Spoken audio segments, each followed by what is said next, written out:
ইউনূস সরকার একটা নির্বাচিত সরকার, গণতান্ত্রিক সরকার। ওটা হলো নবুয়তের গণতন্ত্র, নবীজির দেয়া গণতন্ত্র। ওটা যে গণতন্ত্র রাসূল রেখে গিয়েছিলেন উম্মতের জন্য, সেই ধারা ডক্টর ইউনূস। তুমি নির্বাচন দিও না আল্লাহ, আল্লাহ। সংস্কার ছাড়া নির্বাচনের দিকে এগোতে গেলে ছাত্র জনতা মাঠে নামবে, তাদের সাথে আমরা মাঠে নামবো। বরং এই নির্বাচন ঠেকাইয়া দিতে হবে। ডাক্তার ইউনূসের মতো ব্যক্তি যদি বাংলাদেশের প্রধান উপদেষ্টা না হতেন, বিএনপির একজন লোকের নাম বলেন যিনি হলে এতদিন পর্যন্ত ভারত আপনাকে বরদাস্ত করতো, থাপ্পড় মেরে নামাই দিত। জামাতের কেউ থাকতে পারতেন না, চরমনাই কেউ থাকতে পারতেন না। একটু ধৈর্য ধরেন। কয় বছর? 5টা বছর, 4 বছরই থাক। মোহাম্মদ ইউনূস দুই নবীর নাম নিয়ে আছে। ইউনূস সাহেবকে বলবো, নাস্তিক পশ্চিমাদের পাঁচাটা গোলামদেরকে আল্লাহ তোরে আরো বরকত দেখতে ইউনূস ভাই। ও কাকা, আল্লাহ তোরে বরকত দেখ। ডক্টর ইউনূস কিয়ামত পর্যন্ত থাক।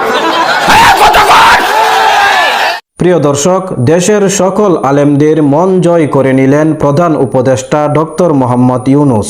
কারণ নবীজির দেওয়া গণতন্ত্র অনুযায়ী ডক্টর মোহাম্মদ ইউনূস তিনি বর্তমান নির্বাচিত সরকার।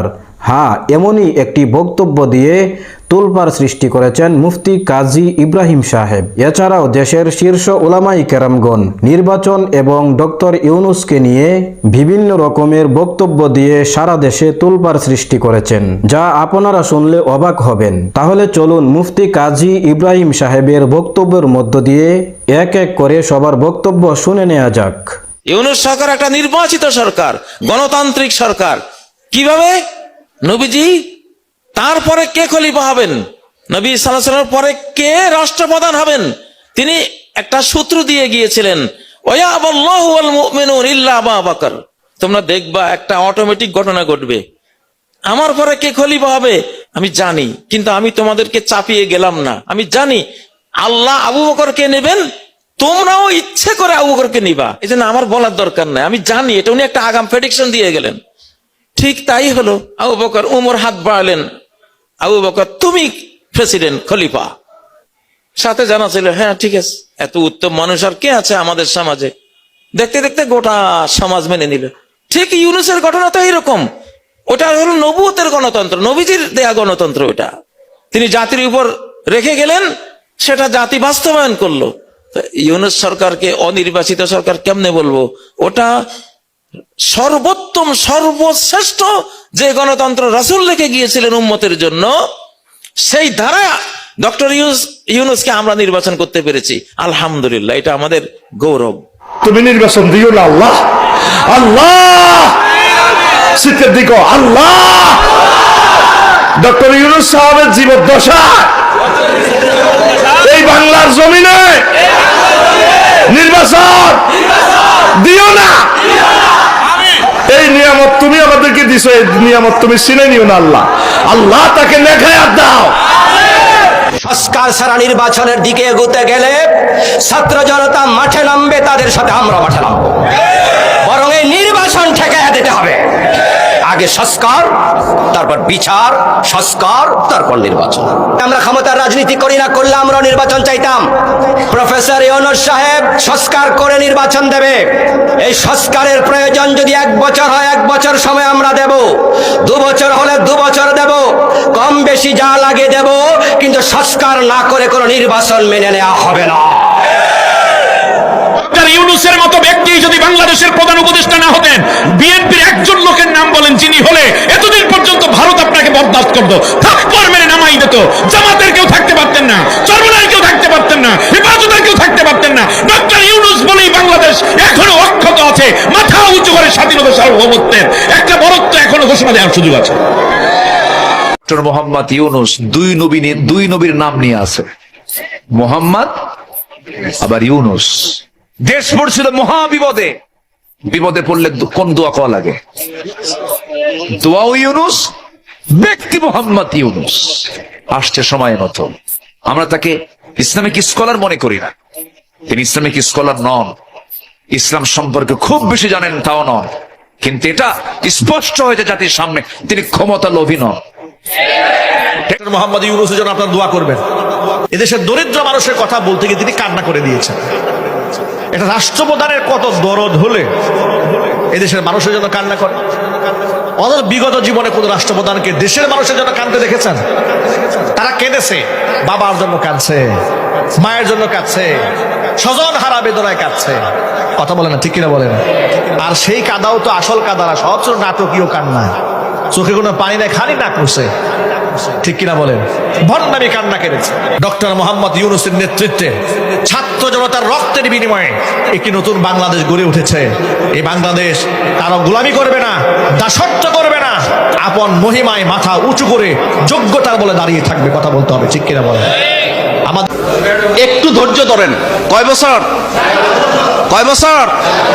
5টা বছর, 4 বছরই থাক, 4টা বছর। আমাদের দাবি, আমাদের এটা কি, আমরা অপেক্ষা করি না। নেতারা মরতেন না, আপনারা বাঁচবেন, আপনারা বহুত কিছু করতে পারবেন। একটু অপেক্ষা করেন, 4টা বছর সুযোগ দেন, সারা পৃথিবীটা একটু বাংলাদেশকে চিনুক। কি বুঝেন?